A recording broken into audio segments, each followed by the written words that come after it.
Buongiorno e ben ritrovati con l'informazione flash di New Sicilia. Questi i titoli più importanti della mattina. Sulla morte di Angela Gennuso, la settantenne deceduta nelle scorse ore dopo 20 giorni d'agonia all'ospedale maggiore di Modica, si farà luce grazie all'autopsia. La donna era rimasta coinvolta in un incidente stradale nel Ragusano dove perse la vita sul colpo anche il marito. Riprendono gli sbarchi a Lampedusa. Nella notte sono avvenuti 4 arrivi consecutivi con un totale di 130 persone. Giornata intensa ieri nell'isola con 7 approdi diversi. Sono 279 migranti giunti nell'arco di 24 ore. E rimaniamo nell'Agrigentino dove domenica mattina un professionista ha trovato nella cassetta della posta un involucro di stoffa gialla contenente una pistola revolver calibro 6 insieme a 7 cartucce.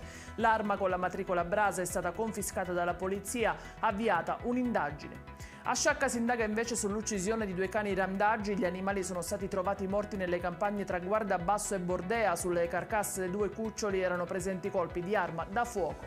Arriva il divieto di vendere souvenir di stampo mafioso sui traghetti siciliani, a disporlo l'assessore Aricò d'intesa con la regione siciliana, il tutto per evitare che l'immagine della Sicilia venga danneggiata. I dettagli su queste notizie li trovate sul nostro sito www.newsicilia.it e sui nostri canali social. Arrivederci e a stasera.